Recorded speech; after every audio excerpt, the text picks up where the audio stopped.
Okay, be honest here.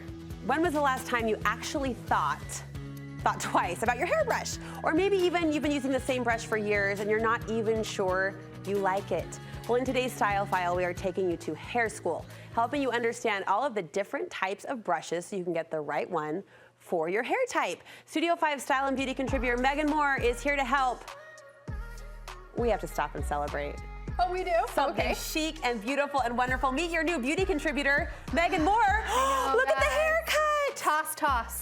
Toss, toss in your Glinda. It's so chic. Thank you. It's so beautiful. And if you haven't seen the reel on YouTube, on Instagram, may I discuss? Oh, of course, please. This was emotional for you. So emotional. I didn't used to be a person that was attached to hair, but somewhere along the line, I kind of got paralyzed in the long hair and it felt like my identity. And I wanted to change it for years, but it was like so hard to get over that. And I cried. I cried before, during, and after. I was a little surprised. I know, me too, because that's not my personality. Yeah. But it was just this like intense, like, oh, women get it. Yeah. Paralyzing fear that I was going to regret it. Right. It was the fear of regret. But then it happened and I cried after a little bit. There was a little regret.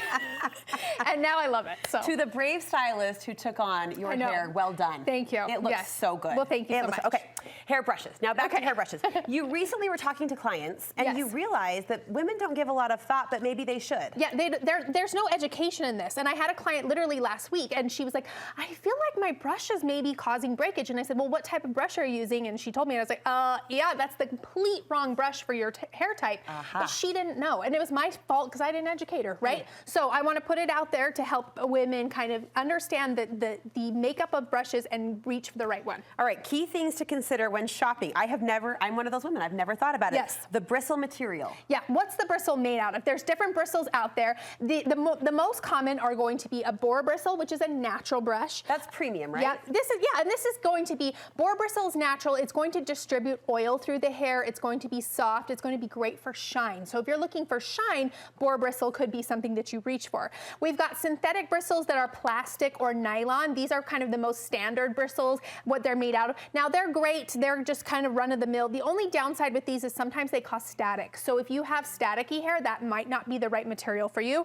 And then we've got metal options out there too. Now these are great. They don't warp the way that this one can, but they can be a little bit more intense, right? So you kind of, and they could scrape the scalp. So it kind of depends on what your need is there, but make sure you're paying attention to what type of bristle am I using. Is there benefit with the metal to the scalpage? Yeah, so it can, again, it's going to be harsher on the scalp. Some people can love that and tolerate it. Other people are too sensitive for that. So you've got to kind of pay attention to what your needs are. Okay, bristle material, bristle type. Yes, so bristle type. So there's two different main ones. There's a ball tip bristle, which has a ball on the very end. Oh, yeah. And then there's just a needle type bristle that doesn't have a ball. Now there's pluses and minuses to both.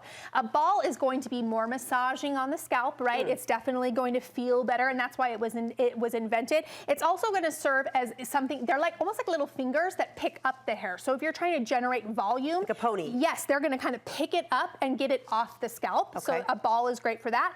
And then the needle isn't going to do that. A needle's going to go all the way down to the scalp, but it's not going to pick up the hair. So it kind of depends on what you're looking for, right? Okay. Two different options there. You say density matters. Density matters big time. So density is how close the bristles are together, right? So a boar bristle brush like this one is so dense. Look how close they are together. Yeah, touching. Now what's that going to do? It's going to keep the bristles on the surface of the hair. So this is great for smoothing. It's really great for distributing dry shampoo, but it's not going to go all the way to the scalp. So you may need to think about that if you need to get to the scalp, or I just want to smooth and keep the brush on the surface. That's not your detangler. That is not your detangler. Yeah. Now something with the bristles spread out more is your detangler, right? It's going to go all the way down to the scalp and it's going to create ribbons of hair. So if I've got curls and I want separation, then I want something with a lot more loose density where they're spread out, right? Speaking of loose, does the bend matter, the bend of a brush? Big time. So this is the one I would say pay attention to the most, and to know this, you've got to touch them. You've got to be in person, so don't order these online.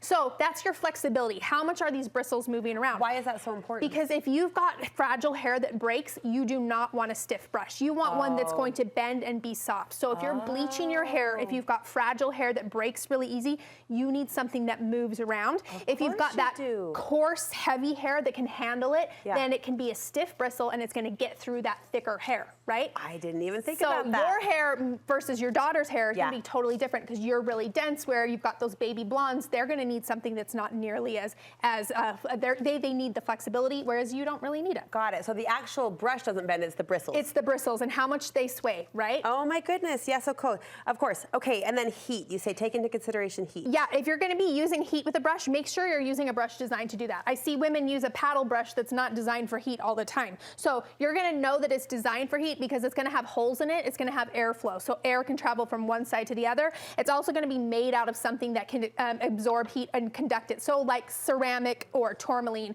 is going to heat up to give you more shine. So if I round brush with boar bristle, is that a bad deal? It's going to be thinking about smoothing more than airflow. So it probably takes you longer to get your hair dry because there's no airflow. It does take me a long time. Yeah, so that's the priority of smoothing versus airflow. So what's your priority? You've got to figure out your priority and then go to that. I mean, I do want my hair to be as shiny as yours, but that's not going to happen. So maybe I'll cut the time. Yep. Okay, we've got a minute. Take us through your favorites. Okay, I brought a few that I really, really love. I'm not sure which one is first on your list. Let's go with the Olivia. Okay, so these are my favorite for curly hair. So these are their no snag curly brushes. They come in 3 different ones.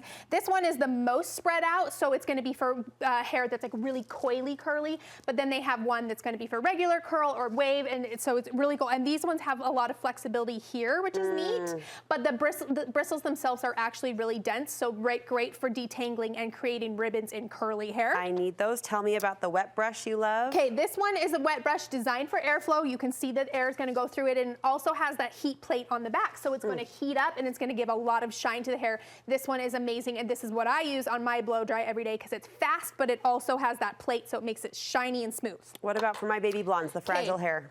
Fragile blondes, we're gonna go back to, this is the wet brush, this is one of their detanglers, but this is the one for fragile hair, so the bristles are really, really soft and they move a lot. So if you have those baby fine hair or if you bleach your hair, then this is gonna be what you wanna use to detangle without causing any damage. Who knew? Right? I have learned so much. Give me a test, I will pass. Teach. All right. Good. You look fantastic. Thank you. Have to compliment the hair again.